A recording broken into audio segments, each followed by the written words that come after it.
All right. So you guys found out about Leandra Lowe this weekend. Yeah. Pretty traumatic, pretty sad. I have some stories of Lowe that I'll share later, but that happened, I guess, Saturday night, Sunday morning. So my Sunday morning was a little bit shaken. Not a little bit. It was really emotional for me because I've met him and I know who he is, and I grew up watching him. I have so many memories actually of seeing his matches and then also paralleling where I knew him into stages of my life. Like I was a purple belt, and that's when he was competing a lot. But him and Jean LeBell, who's was 89 years old, passed away from natural causes, from what I understand. Iconic in the martial arts world, was a stuntman for Bruce Lee and Chuck Norris, and is rumored to choke out Steven Seagal and make him poop himself. This is for real. This is what I've been told, and millions have been told. These are the stories. Steven Seagal. Shockingly, I've heard he's denied it. Of course. Steven Seagal has denied every single claim about this event, but there are multiple witnesses that claim it happened. And Jean LeBell is legit. Judo, 10th degree judo red belt. I forget the degree in Jiu-jitsu. Has been training with the who's who. So yeah, two iconic people passed away this week. So we want to give our condolences and just kind of honor them, and send our thoughts to the family, send our prayers to the family. And for me, at least, I don't know how you all felt, but for me, it was a little rough week because of it. So it's what I woke up to. I woke up to a text from you. You sent me a message, WhatsApp. You were like, "Oh man, like Leandro Lowe is dead." I read it. I'm like, what? First of all, thought starts going through my head like, okay, accident. Maybe he was sick and we just didn't know. Like, how it was just so abrupt. And then I look it up and he got shot. He got shot. Like, what? Mm-hmm. I think for me, as well as a lot of people that are kind of newer to jiu-jitsu, Leandro Lowe is a name that you're going to learn the moment you get into jiu-jitsu, right? He's not a mainstream name in sports, for example, but the moment you started doing jiu-jitsu, you find out exactly who Leandro Lowe is. And for those of you out there that are not familiar with the significance of his death, I'm going to compare it to Kobe Bryant dying. To those, that's fair. Yeah, that's fair. To Kobe Bryant, if you're in the world of basketball and how you felt waking up to the news that, oh my God, Kobe Bryant is dead. That's how people in the jiu-jitsu community feel, because you cannot do jiu-jitsu without having seen Lowe's matches, studying him at least once, learning something from him. He had a very iconic way of entering the mat. He had a very recognizable look to him. He was Brazilian, he was just a really important name in jiu-jitsu and a powerful figure as well. Was it eight-time world champion? I mean, when someone that is that good at jiu-jitsu, someone that's that powerful, that's that skilled, succumbs to a senseless death like that, it makes everyone feel vulnerable. It's like, holy crap, that's why we're doing jiu-jitsu, so that we can protect ourselves and our loved ones. And then this guy that's one of the best, just dies, right? Yeah. I think, and I agree with you, because you feel that vulnerability where you're like, man, if this can happen to him, you said, it makes you question things. Yeah. But I think one of the first things that came to mind for me when it happened, because I was out of town and my buddy told me, he's like, oh my gosh, Leandro Lowe. He doesn't really know jiu-jitsu, but when he told me, it hit me like everybody else. Is I don't know. I think is understanding the difference between sport, fighting, and just, unfortunately, what is the savagery of violence, right? That it's the unpredictability of it. And just, I think it's a reminder. I mean, I went through this phase for sure. When I first started jiu-jitsu, this feeling that I was invincible, oh, I know jiu-jitsu now. It's a white belt with 2 stripes, But I'm I know jiu-jitsu. And then very quickly, I started to see, whether it was stories like this, obviously not of this magnitude, but something of somebody who was a fighter or something happened where you realize okay, there's a difference. And it's yes, it's amazing that we learned this, we know this. And I'm not critiquing what happened. Obviously I wasn't there. I don't know anything, but I think for all of us, what I took away from it is just a reminder that this is a sport. Yes, you're learning how to protect yourself and all that if it's needed, but just pull that card out at the very, like, only when needed. For me, that's Right. the sport for me has turned into more of a sport where I love the kinetic chess element of it, where it's like we're thinking of the position. I don't think of it as much as like I'm learning how to defend myself as much as I used to. And it's humbling, but it also served as like just a warning that on the street, and this was one-on-one. The guy had obviously had a gun, but it's like you go out there and you think it's just one-on-one with this guy, but he's got 5 friends. So I don't know. To me, it was just a reminder that, yeah, like you said, if someone even at that level, this can happen to him. Like who am I, right? Like, yeah, I train, but and I just think it's important to keep perspective. That's all. Yeah, and you've been talking to us more about that in class. Mm-hmm. The difference between sport jiu-jitsu that we're doing here and the sort of jiu-jitsu that you might need to do if you were to find yourself in like a street altercation, stuff Right. like that. And I thought it was a really, really good point. Like, I think it was the past few times I've been in class, you really were emphasizing that. Like, you were showing an arm bar from mount, and you were like, hey. Oh yeah. Like, it was like don't do the arm bar. Yeah, in a street fight, like, don't do this, because he Right. might have a knife, you pull the arm bar, he reaches in the pocket, pulls a knife and stabs you. And like, it's very important to try to remember that, and like no one's critiquing Lowe, you know what I mean? Like no one's critiquing Lowe. He just was in a terrible situation and misstepped once and it was tragic, right? And like when I think about that, I tell you guys this all the time. I've been thinking about my mortality like crazy, and it's like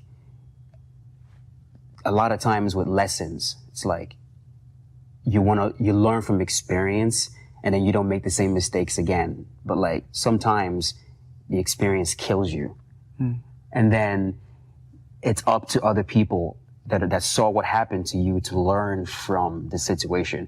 And I think that's the thing with this little situation that we can take from it. It's like, kill them, but if we were to find some sort of positive in it, and I know it's hard, but if we were to look and find some positive, you would say the positive is it's opened our eyes to what could happen out there, even when you're the best. Even when you're the best. I mean, he took this dude down, right? He took him down, mounted him, got up, and then the dude shot him in the head. Right. It's like...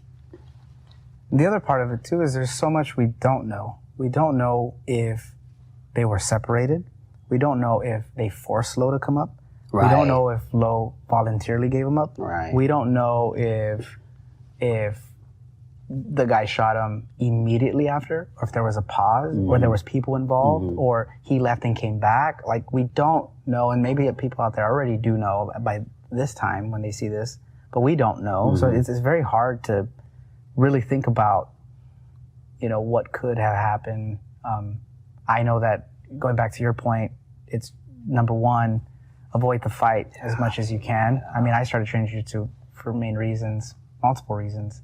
Was to learn how to fight, because we all think we know how to fight till we actually get into a place that teaches people and educates them how to properly fight, to build a good camaraderie, brotherhood with another group of people, to get competitive again. Like, those are the reasons I did it, and the reasons I continue to do it are the same.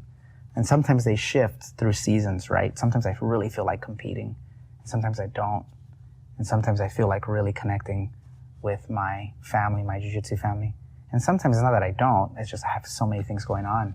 But sometimes I have to remind myself and remind others, jiu-jitsu was made to protect yourself. So going back to the point, if I'm on mount, do not go for the armbar in a real fight. Personally, you don't know who's around. You don't know if he has a weapon. You don't know if he has a gun, a knife, a piece of glass next to his head on the floor. You don't know if his buddy is right there. You don't know if he's under the influence, right? So there's like multiple variables in the situation, and we just don't know. Like, number one thing, I think Jocko Willink says this, right, is like, avoid the fight, run, get away. That's number one thing, avoid the fight. It's that ego though, right? It's like, Right. Like, man, I come in here every day to train jiu-jitsu and you're telling me to run? Yeah. Right. Yeah, it's tough. It's Yeah, tough. I think in a lot of ways, like you get it, but you do get it like out of your system. Yeah. Right? I think a lot of guys were like tough guys because they just there's no outlet too. So, but it's interesting as you're talking. I'm thinking about like lessons learned, right? You think about like your own mortality, and I don't mean to transition, but I'm thinking we see like from the tragedy of Lowe what you can learn, but then thinking about Gene LeBell, like the legacy he like. My buddy and I, we always have, my buddy's, he's quite a bit older than me. And anytime something comes up, like jokingly, like, you know, this could be it, whatever, you know, whatever it is, something about mortality is like, I've had a good run. And you think about Gene LeBell, like 89, like he had a good run. He had a good run. You know what I mean? Yeah. And then you think you know, I don't know much about him. You know, you definitely, Tony, know a lot more, but I always like to look at people who've lived a long life and think about the things they've done. And I love clips when like an older person shares their insight, because you're getting to hear from like your future self, essentially, like what they wish they would have told themselves now. So when I see someone who's lived a long life and it's a full life, I look at that and it's a reminder. The way that Lowe's death is a reminder of some things. Gene's death being so much older is, you know, what are you doing with your life with the time you have left? You know, with the 40, 50, 60 years you have left, and what legacy are you going to leave? Because he definitely did. Like he left an amazing legacy. Yeah, and I think, you know, I think they both left legacies. They're just different. Sure. They're different. Gene LeBell, obviously, he lived a crazy life. And when I say crazy, it's like he's beating up these. I think the story is Bruce Lee's doing, you know, his movie and he's doing his moves, and Bruce Lee is like known as one of the pioneers of MMA. And you can argue it was because of his knowledge with grappling. He learned grappling from Gene LeBell. Yeah. Gene LeBell, Gene LeBell puts him in a choke, carries him, fireman carries him, and doesn't let him go. He starts running around with him. And Bruce Lee's like... So I know nothing. I don't know about you, Henry. Like I literally... I know just a little bit. Bro, I couldn't just a little. I couldn't pick him out of a lineup. Yeah, like judo. Started with judo. Was he like a big guy? Not terribly big, not small. I mean, I guess average. He looked average. Your homework assignment is to look up Gene LeBell. I think most people watching this actually know more about Gene LeBell than Lowe. Right. Gene is he's more mainstream, for sure. Yeah. And he's just, Gene LeBell is a badass. He just did things in the film industry with judo, which is a cool story. Like judo took him to Hollywood, took him to become a legend, took him to training Olympians. He trained many times with Ronda Rousey, right? That's right. That's right. Okay, now I do remember that for sure. He was a big name in the, you know, professional wrestling too, because they would use him to coordinate stunts. He was a stunt coordinator for a lot of the films. But the stories are, I mean, they're out there. If you listen to the stories, like, he put Steven Seagal in a chokehold and Steven Seagal pooped himself. Unconscious. That's 100%. I'm not making this up. This is like, look it up. It's on the internet. Steven Seagal will deny this. And because they were challenging each other, I think. And he wanted to show him that grappling was far superior to Aikido, which I think we can all just, like, you know, for what it's worth, be honest with ourselves. Well, yeah. Grappling, come on, man. judo, jiu-jitsu, sambo, these arts are by far in a self-defense situation a lot more practical. Way more practical. Very resourceful in self-defense, right? Without offending anyone who does Aikido out there. And so there was even more effective is if you make someone poop themselves. Oh everyone's my gonna God. run. They're like, whoa. Pretty much. You know, like, never I'm again. not trying to get humiliated in front of all my boys. Like, okay. Oh man. And Bruce Lee would pick Gene LeBell's brain, and really that's where he learned how to incorporate judo throws and pins. And so a lot of the moves in Bruce Lee's films, the rumors are he got influenced by Gene LeBell. And there's actually scenes in a lot of the old Bruce Lee films. I'm trying to remember, I think it's a Chinese Connection, where he fights. In Enter the Dragon. Enter the Dragon. Well, Enter the Dragon. Starting off, there was like a straight up MMA fight where he submitted it with an arm lock. Yeah. Yes, and the Chinese Connection, he fights a school of judo. Oh, really? Judo competitors. And so, of course, Bruce Lee beats up 30 of them. Of course. But they're all trying to throw him, and he's able to outmaneuver the grappling with his kicks and stuff. So, but Gene LeBell, there's a lot of stories about him, cool stories like that. And so he did leave a legacy, and I'm sure in his interviews you could hear a lot about his advice. And he was very, he just had a strong attitude. When you see his interviews, you'll see what I'm saying. That's awesome, man. For Leandro Lowe, it was obviously he's really young. He's 33 when he That's passed. just tragic as hell, man. He's young. That's his prime. That's Yeah, literally in his prime. He had more to go. He just won the current world title. And he was actually slated to compete, right? He was going to compete today. Jeez, man. Today. Didn't Gordon Ryan, in one of his posts, say that there was something going on behind the scenes that they were trying to. He already lost. That they were trying to set up a match. Or Yeah, something? Because he's one of 3 black belts to beat Gordon. He already Ryan. beat Gordon Ryan. Yeah, and Gordon was trying to get a rematch with him. The crazy thing too about it is Like- he beat Gordon Ryan, and Leandro Lowe barely competed without a gi. Yeah, it's incredible, man. He He's was so great. good. He was great. He was Also beat Lucas Lepre, multiple times. which is crazy, man. Which one of the stories I have is the last time he beat Lucas was the Copa Polio. I was, training with Lucas, and he lost, I think, by 2 points. Lucas came back from that match. Lucas got second. Leandro got first. It was a Copa Polio was an in-house tournament. In-house. It's a big tournament in Brazil. Yeah. And Lucas and Leandro met in the finals. And the reason Leandro didn't cut weight anymore is because he kept getting bigger. Of course. Man is And- growing. But in the Copa Polio, you can weigh the day before. So they fought in the finals. I think, you can correct me if I'm wrong, I can't remember. Leandro beats Lucas by 2 points. I think it was like 4-2, 6-4, something like that. Sweep, back and forth. The sweep that Lucas loses to, Lucas teaches to the class the next week. Oh. So it just shows you it's a cool story because it's how Leandro beat me. Check out this sweep. And I've taught it before. It's the double ankle pick where he uses the single leg X, but it's kind of like a modified single leg X, and he comes up.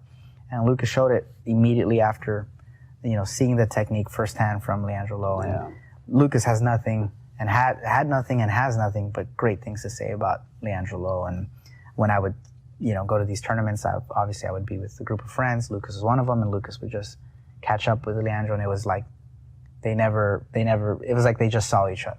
Yeah. They had big smiles, and they, just talk. And of course it's Lucas, so I had to, give him, he's always talking to everybody. So you had to all right, Lucas, I'll be over here when you're ready.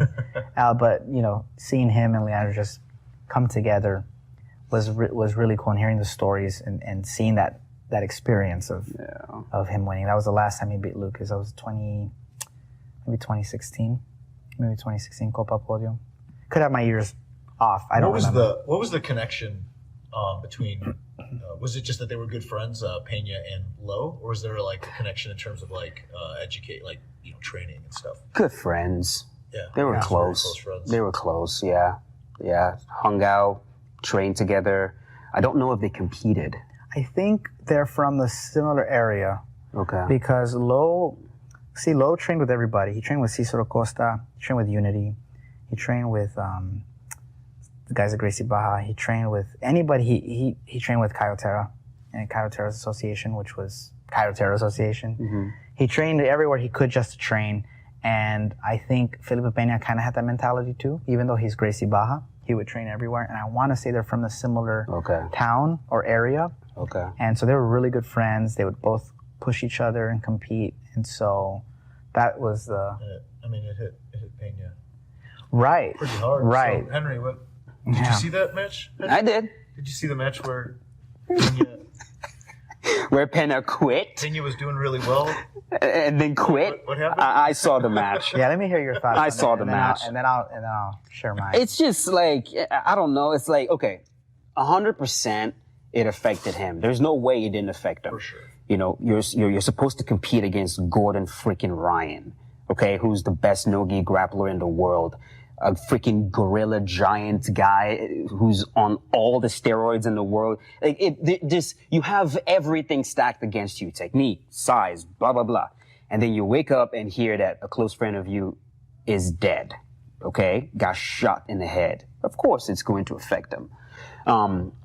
I just don't like the way he handled it. I think there's some weird, shady, slimy actions that he took that just rubs me the wrong way completely. So the story, which has been confirmed by multiple sources, is Pena, he hears about the death, okay?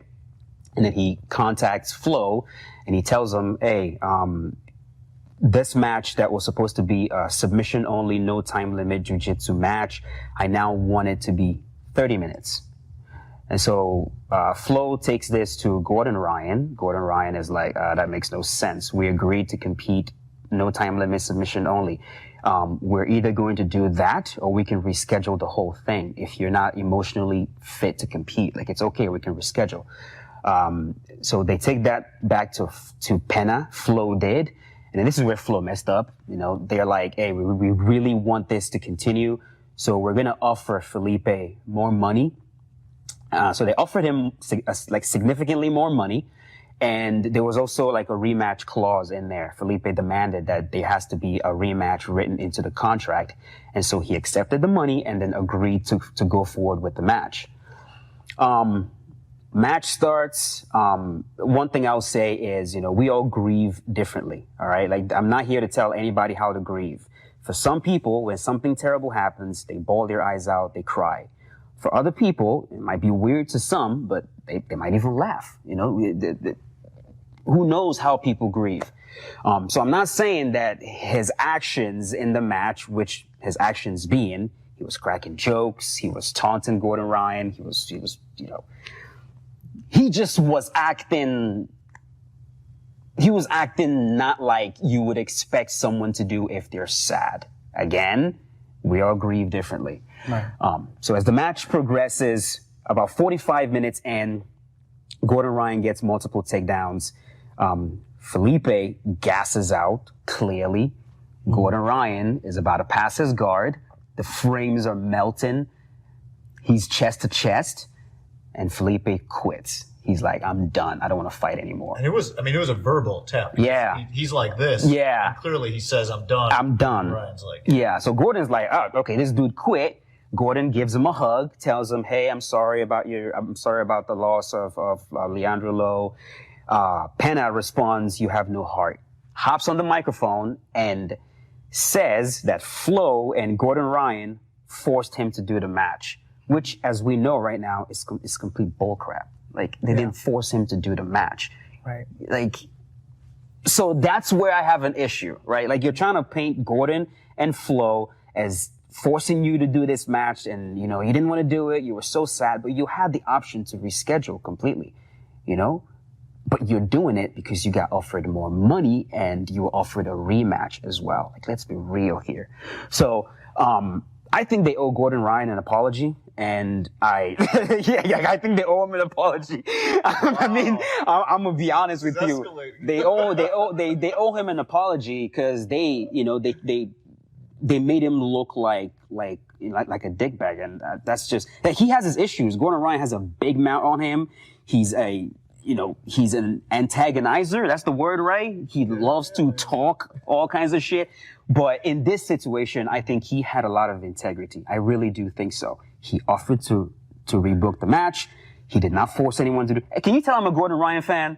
So can you tell I'm biased a little bit to Gordon? Can you tell I'm biased a little bit? So this is where I'm like, as I appreciate your bias. There you go. Very openly biased. I'm completely unbiased. I have no horse in the race. Okay. And I'm just observing it as a competitor, as a fan of jiu-jitsu, watching it. And it seems to me, and I agree with you, man, everyone grieves differently. Okay. So, like, I agree. Like, you cannot judge one person or the other. But having been through it myself, I grieved the loss of very, very important people, like family, parents, and things.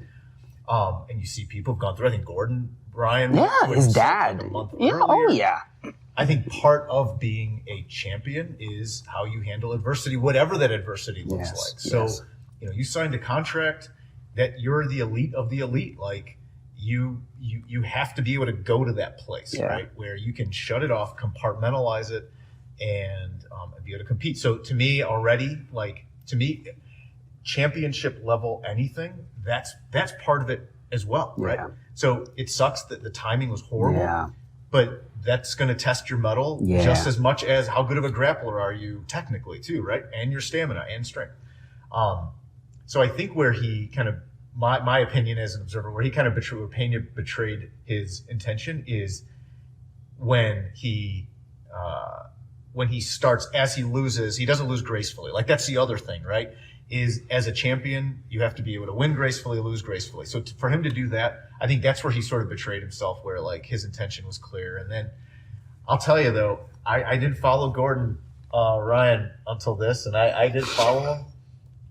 Man, he is a professional antagonizer. Yes. No question. And it's funny. It cracks me up. And I would hate to be on the other side of those posts, man, because it's something. He doesn't stop, but like a lot of times he doesn't start it either. People, they start, but the thing with him is if you start with him, he goes level 200. Yeah. Like he goes way beyond. Like he will not stop. He will trash you for months every chance he gets, and that's just his personality. You know, he's always been like that. Yeah. So that's my opinion. What do you think, Tony? So I'm gonna look at it. So I'm gonna look at it like different layers. What do I mean? Let's peel off the layers. The first layer we could look at completely logically, no emotion attached. We don't know who these people are. They made decisions. What are these wise decisions? That's the number one question we ask ourselves.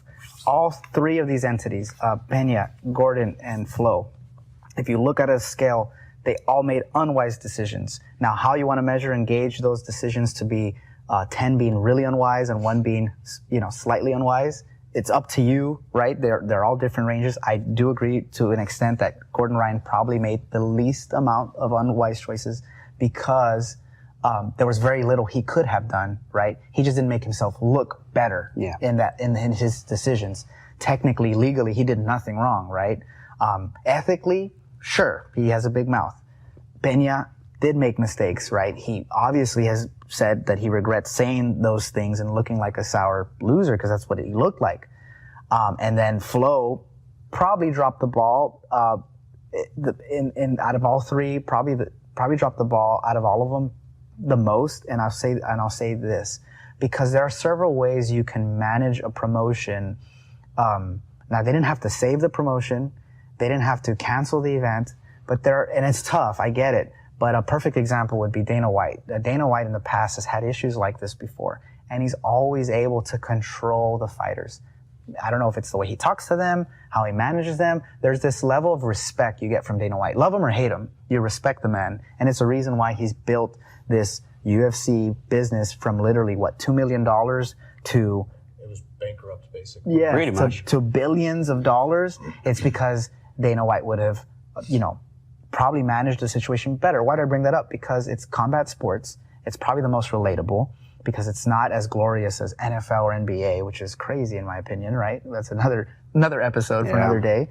But because it shows the level of professionalism in all of this. Now that's me weighing it without any emotion. Okay, this is just what is a wise decision. Gordon Ryan shouldn't have said the things he said in the way he said them. Wait, at which point? There's several points, right? Okay. Like from the beginning when he was offered these multiple options, because the story is different. When he was offered, he's already building his. Right. It's okay. No, it's fine. It's fine. Like, hey, he has every right to deny whomever he's facing for a rematch or not. He has every right. But then when he comes back and says the things he says with big mouth, just again ethically makes him look like he just doesn't care. Okay. Period. Okay. Felipe Pena should have not opened his mouth at all post-fight about anything. He just should have not taken the fight. Period. Flo should have not dragged this on. They should have postponed the fight, found a filler. Hey, sign a contract for a new fight, and you guys and you're right. Keep it no time limit like originally. Now that's no emotion stuck behind this. Now the second layer. Let's peel off the layer a little bit more and let's get into the psychological, emotional, and mental part of this. Okay. We have to understand that we don't understand. Sure, Gordon Ryan lost his dad, did okay with it. But I don't remember if he lost his dad the morning of. And y'all can correct me if that. Well, no. I don't think he did. Number one. I thought it was like the month before he had competed or something. Right. So, month, there's time. Not to compare them, right? But we could analyze that a little bit. Because if the scenario was reversed, I would be arguing the same. Felipe Pena, we find out that he got these text messages from Leandro Lowe the night before. Oh, right. Yeah. And Leandro Lowe is saying, hey man, win it for me. Wishing you all the best. I don't know how long between that text message and when he was actually murdered, happened. I think he had actually said that he was going to reply and he didn't And when he woke up to the news that Lowe was died. Yeah. Right. Had already died. So like, it was weighing on him from what I remember, from what I've heard in the interviews. Like it was weighing on him that he didn't reply, and he like could have said one last thing. To So him. that's a heavy burden. For sure. That's a heavy burden. For sure. So now this is now going a little bit deeper, right? Looking at the emotional and psychological impact that this is having on him doesn't justify any of his unwise decisions. I'm saying that very clearly. Flo could have handled this way better, being empathetic of both parties. Hey, well, listen, Gordon doesn't want to, do this, but listen, man, I think it's best if we reschedule and we just stick to the terms and agreement. There is going to be no money coming out. We're going to find a replacement, but you're just going to have to rematch with the same rules. That's it. And if you don't like it, then fight at the rules that you have. There should be no in between because it makes them look unprofessional. And honestly, it makes them look a little crappy too because they just want to fight, which I heard started an hour late or something. Oh, yeah.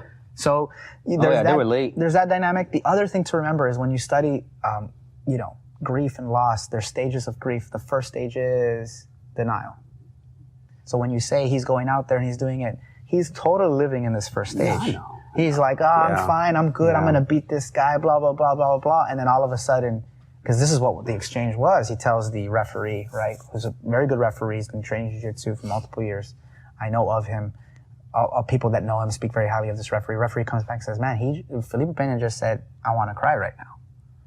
I want to cry right now. Those are the words he said to the referee when he got up and said something.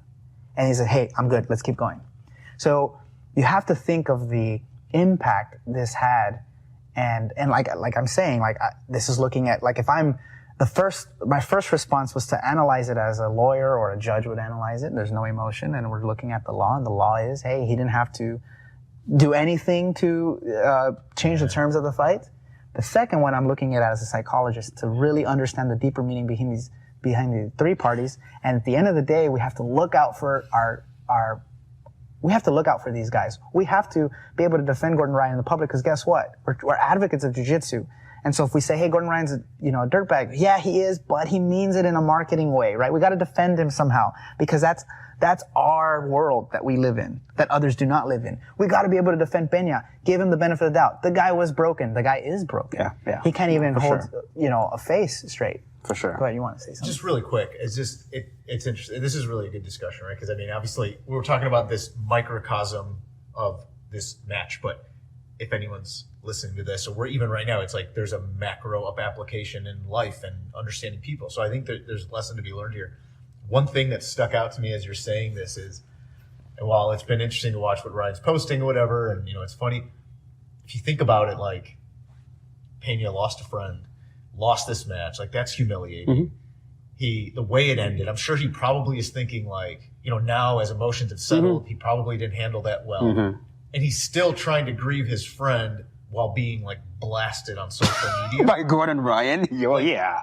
You think about the psychological toll of that. Like, give me some space, man. To just cope. Yeah. And it's a world that 10 years ago didn't exist. Yeah. For all of human history, right? Like, it didn't. This is something recent in 10 years that like you literally can't grieve a friend's loss in privacy or alone, just undisturbed. Right. Yeah. And the thing to me here is, like, when you look, we peel the layers some more.